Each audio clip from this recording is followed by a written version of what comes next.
No Tudo de Melhor é momento de entrevista. Estou recebendo com muito carinho o médico amigo Denis Bó. Ele é médico psiquiatra, mas também escritor, hein?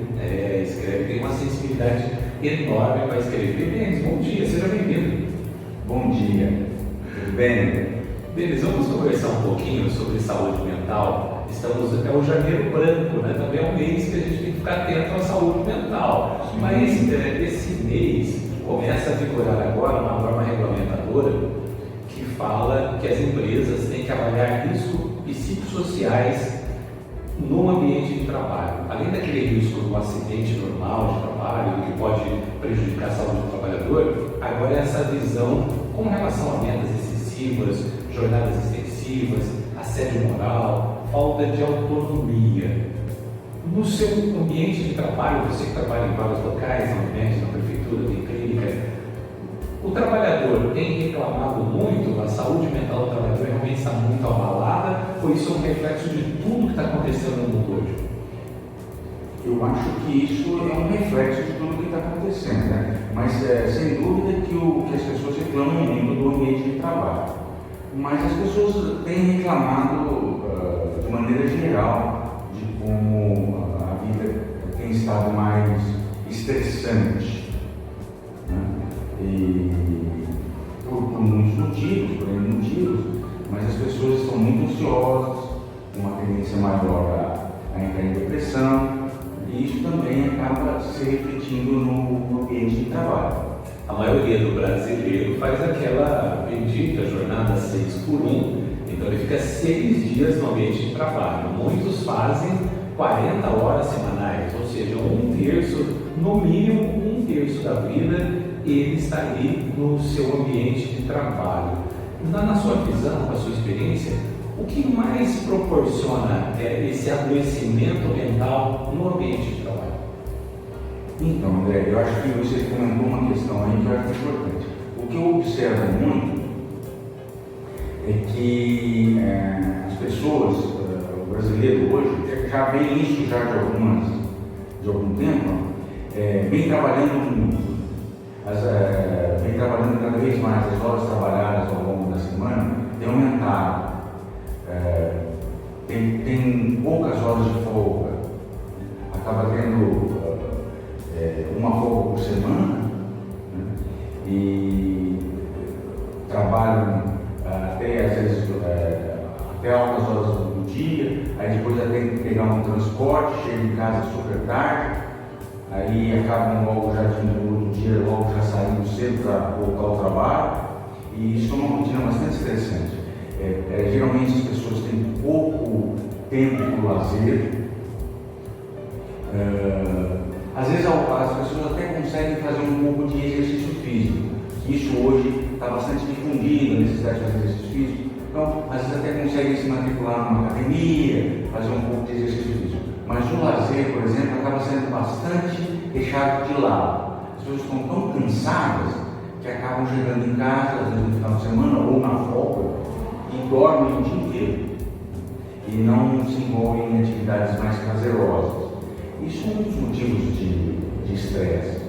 Você fala uma coisa, atividades prazerosas. Durante muito tempo, no imaginário das pessoas estava assim: ir no clube, praia, livro, teatro, cinema, isso é só para classe A, isso é só currículo, isso é só para quem está bem. Mas você vê que é importante o trabalhador, dentro das suas condições, também construir possibilidades disso?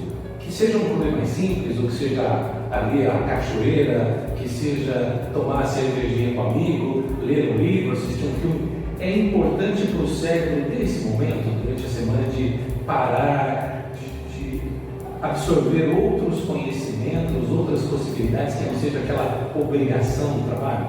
Sem dúvida nenhuma, sem dúvida nenhuma. E hoje existe uma gama muito maior, por exemplo, na cidade como Ribeirão, né? Estamos falando aqui de uma cidade como Ribeirão, vamos dizer assim, né? Existe uma gama muito maior de possibilidades de você ter uma atividade de lazer que não seja tão cara, né? Que dê para as pessoas de mais baixa renda se envolver, né? Você tem parques, né? gratuitos que a cidade oferece, né?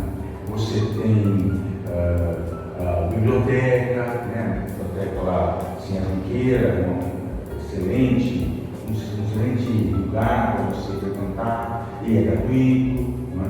Você tem outras atividades, você pode assistir um filme no YouTube. Eu descobri agora há pouco que o Sistema S, o SESI, está com atividades gratuitas, exposições no SESC também. Enfim, o trabalhador precisa desse momento. Todo mundo precisa desse Todo momento. mundo, não é só o trabalhador, todo mundo precisa. Uma coisa que eu costumo conversar com os meus pacientes é que assim, o nosso cérebro, ele descansa trabalhando, né? Ele não pode parar de trabalhar, né? Mas trabalhar, que eu digo, é pensar, né? É funcionar, não é trabalhar no sentido de trabalho, é funcionar. Então, o que ele tem que fazer? Ele tem que funcionar de uma outra maneira, né? Então, fazendo alguma outra atividade que não seja aquela atividade rotineira do dia a dia. E quando ele faz isso, ele descansa, né? Então, até mesmo, por exemplo, você cozinhar, fazer um prato diferente no final de semana, né? Isso já ajuda a você descansar e relaxar a cabeça. Atividades, então, sem compromisso. Eu posso, por exemplo, no final de semana, se eu vou pintar a parede do meu quarto, não por obrigação, mas como uma terapia, vou relaxar ali, vou fazer uma pintura, ou vou criar um prato novo. Durante toda a semana, nós temos obrigações, principalmente na sociedade contemporânea, a mulher assume muito isso, mas tem que fazer comida, tem que marmita com o marido, lanche. Não, hoje eu vou fazer um prato para curtir, vou ter esse prazer da culinária também. Sim, por exemplo, isso já é uma atividade que já você pode propiciar para a sua saúde mental uma melhora. Agora, Denis, no dia a dia do ser humano, cada um com as suas características, eu estou ali no ambiente de trabalho. Tem o meu chefe cobrando metas, tem o meu companheiro que eu acho que como diz no jargão popular, é braço curto, é meio folgado. E por outro lado, tem pessoas que têm aquela personalidade de que ele tem que resolver tudo. Então, se um trabalha menos, ele acaba pegando aquela função para ele também.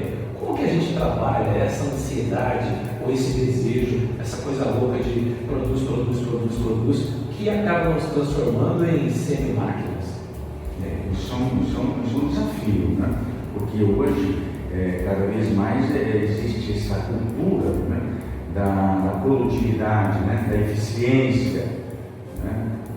E de que isso é muito discutido nas empresas, nas corporações, como ser cada vez mais efetivo, como produzir mais, como ser cada vez mais produtivo. Isso realmente é uma discussão bastante complexa, porque cada vez mais as empresas estão trabalhando nessa linha de forçar o seu funcionário a produzir, né? E muitas vezes a produzir de uma maneira que não se encaixa muito nos moldes do ser humano, né? Da produção humana, né? Às vezes as pessoas se confundem um pouco achando que o ser humano se compara a uma máquina, né? Ou por ele ter a ajuda das máquinas, ele pode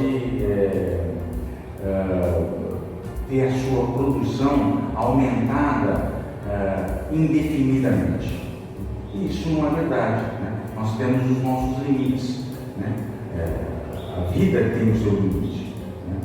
E essa produtividade de uma maneira chegando às vezes até meio que irreal, é algo que talvez precise ser repensado, né? Uma coisa que eu às vezes costumo pensar um pouco é, por exemplo, eu sou da época, quando eu era criança, né?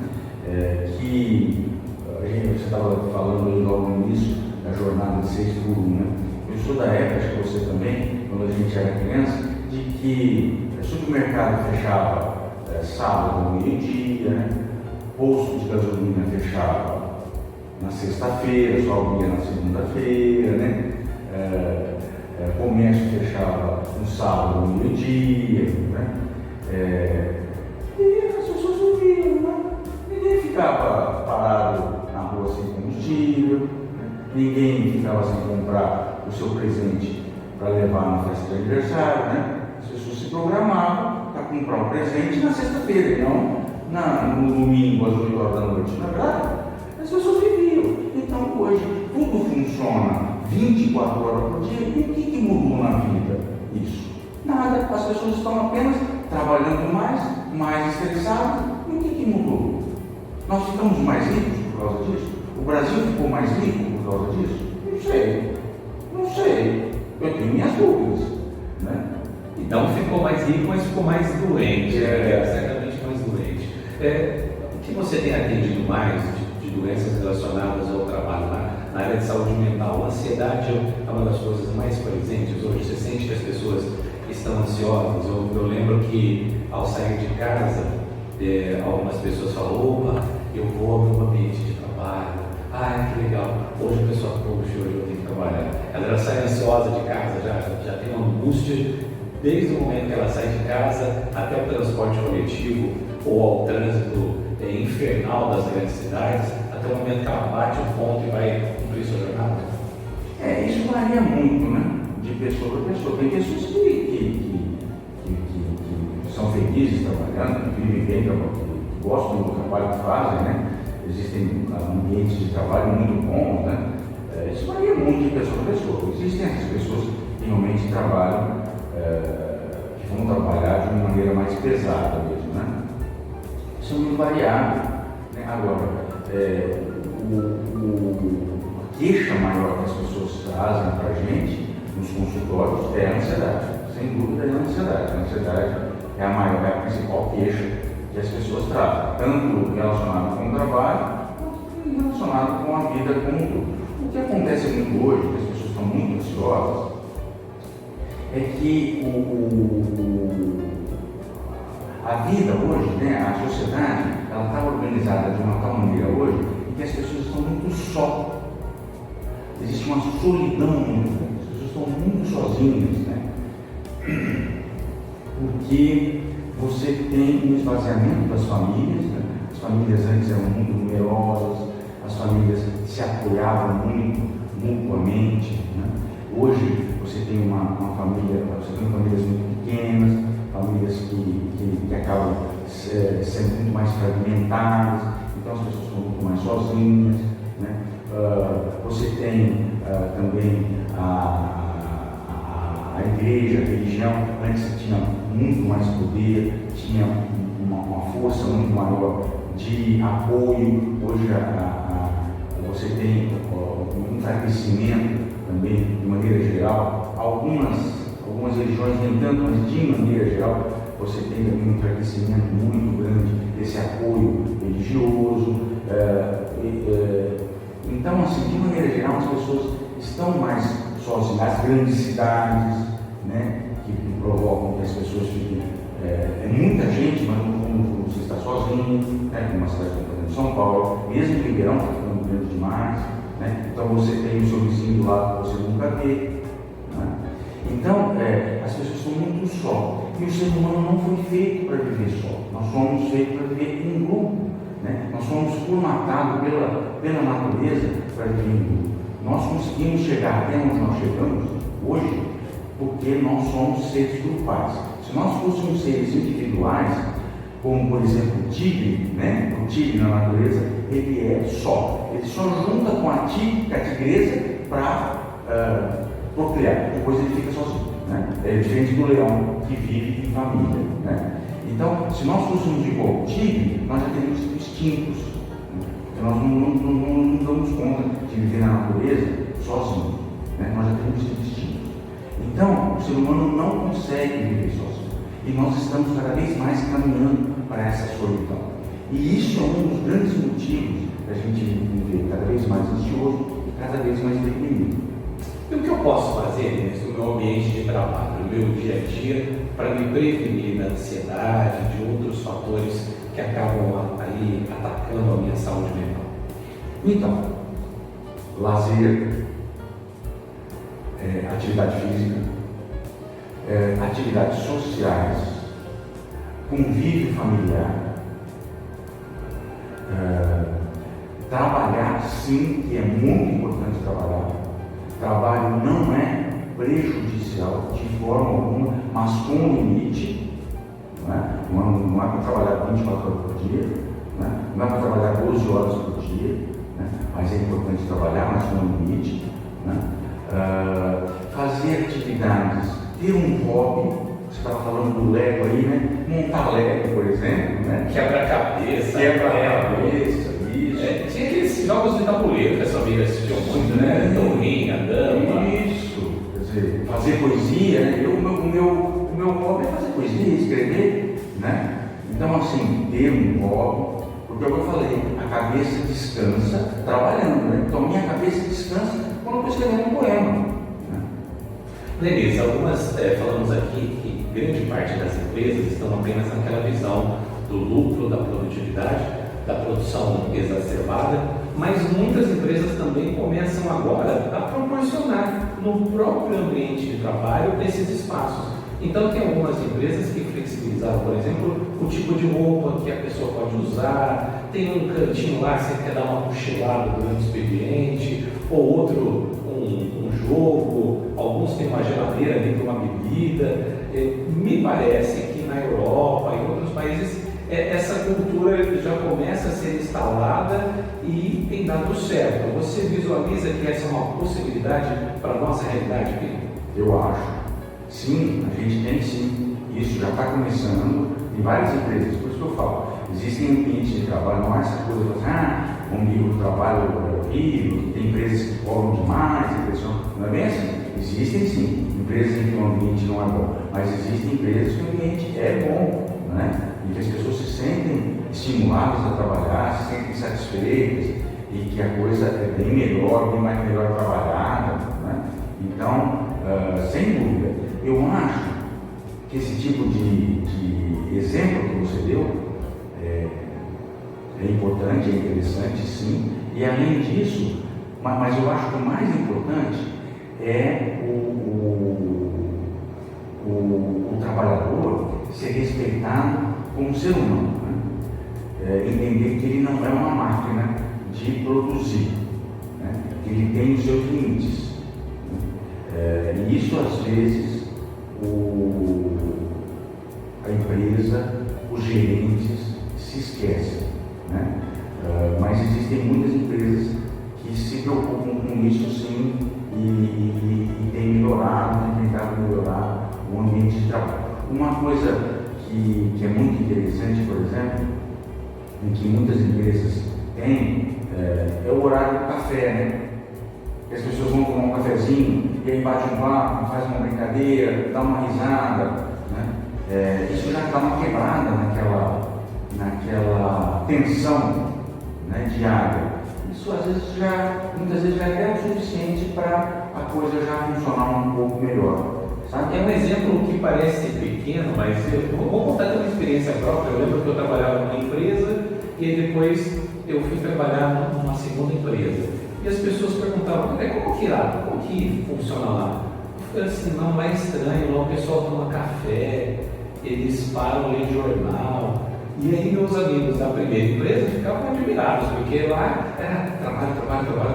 E na segunda também se trabalhava bastante. Mas tinha pausa do café, porque eu que nem tomava café achava interessante, por que o cara para tomar café? Mas com o passar do tempo você percebe que após a pausa do café, a pessoa volta revigorada, volta animada, consegue retomar a rotina, porque por vezes as nossas profissões são também estressantes, estafantes, muita complexidade, não só física, mas principalmente mental. Sem dúvida isso. Sabe, às vezes são pequenas coisas, não precisa grandes elaborações, sabe? Essas pequenas coisas você já melhora muito o ambiente de trabalho, sabe? Denise, o pessoal da RH, algumas empresas têm um psicólogo ali só para os exames admissionais. Mas tem algumas empresas colocando agora ali à disposição do trabalhador um psicólogo, um assistente social, um apoio para um momento de desabafo, de compartilhar experiências. Eu também trabalhei em uma empresa que eu brincava, falava assim, gente, aqui ninguém se preocupa com o outro. Vai acontecer um dia que alguém vai morrer em casa, ninguém vai perguntar e o cara vai ficar lá vários dias junto. E acabou acontecendo mesmo. A pessoa não veio trabalhar, depois de 3, 4 dias, que alguém se tocou de saber que o cara tinha morrido em casa sozinho. Preocupações que devemos ter no ambiente de trabalho? Sim, acho que sim. Porque, como você mesmo disse, a maior parte do nosso dia e da nossa vida, a gente passa no trabalho. Então, essas preocupações têm que passar pelo trabalho, sim. Né? E eu acho que isso é salutar, eu acho que isso é fundamental. Né? E eu acho que isso cabe aos gerentes das empresas ter essa visão. Né? Eu acho que o trabalho, as empresas do trabalho, não é só produzir. Porque o ser humano precisa, ele está ali como um todo, né? Ele não é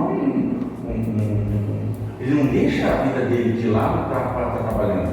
Ele vai ali e leva tudo com ele. Né? Ele está ali como um todo. Então tudo isso tem influência. E isso tem que ser levado em consideração. A gente não pode esquecer disso. Denis, é claro que na saúde mental as coisas são individualizadas, cada caso, cada pessoa. Mas vamos tentar fazer um exercício aqui em linhas gerais. O que eu posso fazer no meu ambiente? Você já deu algumas dicas aqui do lazer, da cultura, do entretenimento, quando eu estou fora, e já conversamos também de dentro do ambiente parar, tomar um café, tomar uma água, dar uma respirada. Mas e nas relações interpessoais, em casa? Às vezes tem aquele gerente que não larga do meu pé, às vezes tem o meu concorrente aqui, meu colega, eu estou vendendo sapato, ele quer bater a meta antes que a minha. Ou então aquela pessoa que não vai com a minha cara, dizem, nossos espíritos não se batem. No dia a dia, o que eu posso fazer para tornar o meu ambiente ou a minha permanência naquele ambiente mais agradável? Olha, é um desafio, sem dúvida nenhuma, é um desafio, não é uma coisa fácil, não é uma coisa simples. Mas uma coisa que a gente tem que estar sempre em mente é o seguinte: tentar separar o que é meu e o que é do outro. Né? Porque numa relação, né, tem sempre os dois componentes. O componente meu e o componente do outro. Né? Então, vamos dizer assim, a coisa não está se dando bem. É uma relação tensa, é uma relação um tanto quanto hostil. Tá bom, mas no que é hostil do lado da outra pessoa e no que é hostil do meu lado? Isso é importante. O que de repente eu estou provocando no outro para que ele seja hostil comigo? Primeira coisa. Né? E no que eu não estou provocando, eu não estou fazendo nada e ele é hostil por conta dele, de repente ele brigou lá com a mulher, ele tem um problema, sei lá com quem, ele é um deprimido também, ele está insatisfeito e é agressivo com todo mundo, enfim. Analisar essa relação, né? Parar, pensar, respirar e tentar dar uma analisada nessa relação. E, a partir daí, aquilo que me cabe dentro dessa relação, tentar mudar. Então, se eu estou provocando alguma hostilidade, tentar mudar o meu comportamento para ver se eu diminuo aquela situação, diminuo, por exemplo, a hostilidade naquela relação. Denis, por vezes a gente não tem essa sensibilidade. Buscar ajuda é fundamental, mas na nossa cultura muitas vezes existe uma certa resistência em procurar um analista, um psicólogo, um psiquiatra, vai ter sim profissionais que trabalham com a nossa saúde, especialmente a nossa saúde mental. Pedir ajuda é importante, é fundamental e necessário? Sem dúvida, sem dúvida. Você mesmo disse, nem sempre, é o que eu te falei, é um desafio. Né? Nem sempre isso que eu estou falando aqui parece ser fácil, não é fácil. Né? Essa análise que eu estou falando para você, que a gente tem que fazer por a gente mesmo, não é uma coisa fácil. Né? Então, se você não consegue fazer, ok, peça ajuda. Né? Os profissionais estão aí para isso. Né? Os psicólogos, os psiquiatras, né? Estão aí para isso. Então, peça ajuda para poder fazer com que você entenda o que está acontecendo, né, e achar caminhos para melhor conviver com aquela situação. Existe um preconceito estabelecido em nossa sociedade que sempre que você fala em saúde mental, talvez no imaginário popular as pessoas se inventam loucura.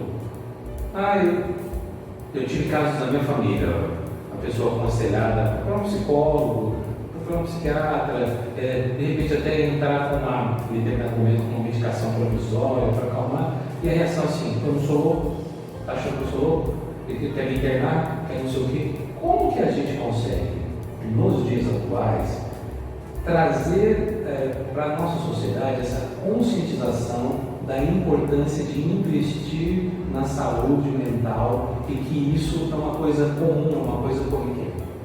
Olha, então, já melhorou, né? Já melhorou bastante, felizmente, mas ainda temos, não tenha dúvida que ainda temos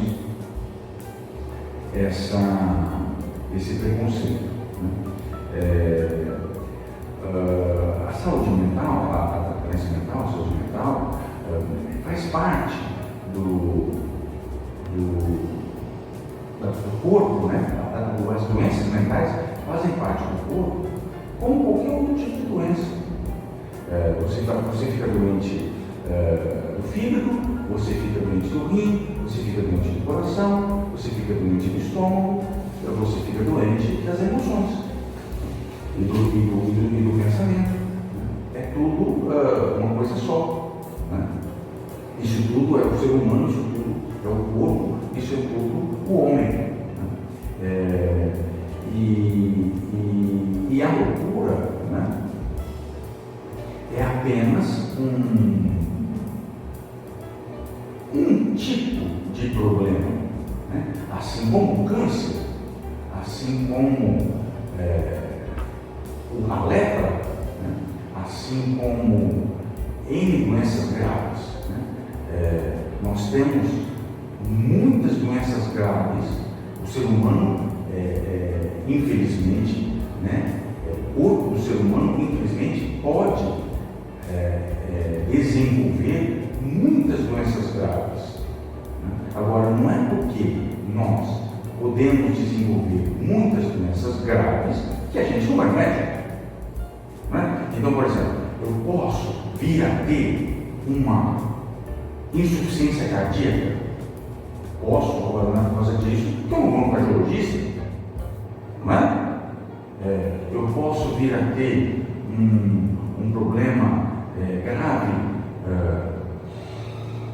nos rins, posso ter uma insuficiência renal de ter que fazer hemodiálise, posso, mas não é por causa disso que eu não vou no médico ver a minha pressão alta, não é verdade? Então a loucura existe, sim, a loucura é uma das doenças graves que o ser humano pode vir a desenvolver. Agora, isso não invalida a gente cuidar das nossas emoções, dos nossos pensamentos, do nosso comportamento, não é verdade?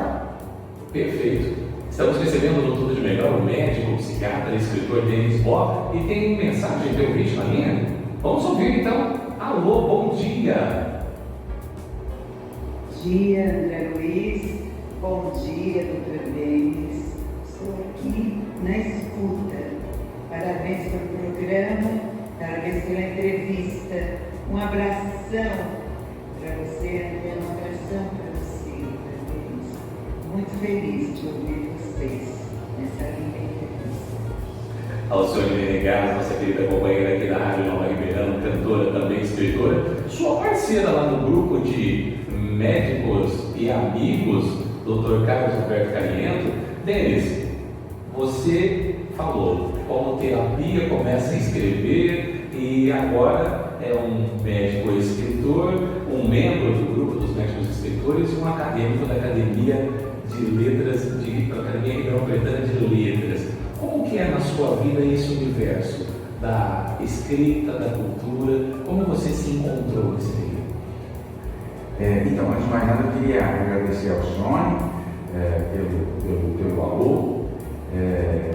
Obrigado, Nilson. Gosto muito da Sônia, ela é minha colega lá no grupo. Né? Então, na verdade, eu comecei a escrever, eu sou escritor antes de ser médico, né? Eu comecei a escrever na adolescência. Né? E o meu primeiro livro saiu editado antes de eu sair na faculdade. Eu ainda não era formado como médico. Né? Então eu sempre tentei conciliar essa atividade da literatura com a atividade médica. Não é uma coisa fácil, também é um desafio. Teve momentos em que eu não conseguia ter tempo para escrever, porque eu trabalhava muito, sempre trabalhei muito, então sempre foi difícil, foi um desafio eu conseguir conciliar. Hoje eu tenho conseguido um pouquinho de tempo durante a minha semana, eu reservo para sentar e escrever. Sempre tento escrever algumas horas na semana. Agora, sem combinar, momento surpresa, eu vou pedir para você falar um texto seu, que você tem de cabeça, ou se você quiser pesquisar aí nas suas anotações, vou te dar um minuto, porque enquanto isso eu quero mandar um abraço para o Dr. Nelson Jacinto, que está sempre na sintonia do nosso programa, a Dumar também, que é a sua eterna fonte de inspiração. Então vamos lá. Você me pegou de surpresa. É um poema de amor que estava aqui no meu celular. Então vamos lá. Chama Amor Preciso Amor.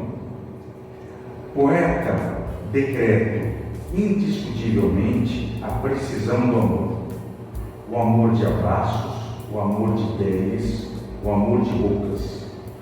Sem os dias são vãos, os fatos não valem jornal, o sol desiste de iluminar, mas é preciso amor, preciso feito poesia, a palavra certa no ouvido, o tato exato nos pelos, a dor no limite do sublime. Nada então será mais, não haverá futuro, a vida viverá de um ar. Que maravilha, Denis! A surpresa, mas a sua sensibilidade também, o seu talento de compartilhar conosco. Está chegando mais mensagem aqui. Outra escritora, Elisa Alderani. Nossa querida Elisa, muito interessante essa entrevista, parabenizando você, né? Muito obrigado, Zé Carlos, a nossa equipe de retaguarda aqui. Você que está nos acompanhando pelo YouTube, esse é o Zé Carlos, o noso técnico. É ele que é você que coloca o potente som da Rádio Nova em Verão em todas as ondas. Denis, muito obrigado pela sua presença, muito obrigado pela sua disponibilidade. Você tem uma agenda tão apertada, plantões e etc. Muito obrigado por mim. Eu gostaria que você desse sua mensagem final. Nosso microfone está aberto para você falar o que você desejar nessa manhã de sábado. Ok. Assim, eu acho que o que eu poderia falar para encerrar é que a gente, essa história de cuidar da saúde mental é uma coisa que é um hábito que a gente precisa criar. É necessário um certo investimento. Não é uma coisa assim natural que a gente acaba fazendo de maneira assim sem perceber. Na verdade, exige um investimento, exige criar uma certa rotina, né? Mas que é fundamental, né? Porque se a gente não tiver saudável mentalmente, assim como saudável fisicamente, a gente não vai dar conta de tocar a nossa vida. Eu costumo dizer que, no fundo, a gente só tem a nós mesmos para contar. Se a gente falhar, se o nosso corpo falhar, ou se a nossa mente falhar, a gente não consegue tocar a nossa vida para frente. É isso. Que maravilha, Denis. Obrigado. Que lição. Olha, você que faz academia, você que investe em várias coisas, invista em você. Esse é o seu momento, essa dica muito importante do Dr. Denis. E em homenagem ao Denis, em homenagem à sua saúde mental, vamos chamar o Oswaldo Montenegro. Eu quero ser feliz agora.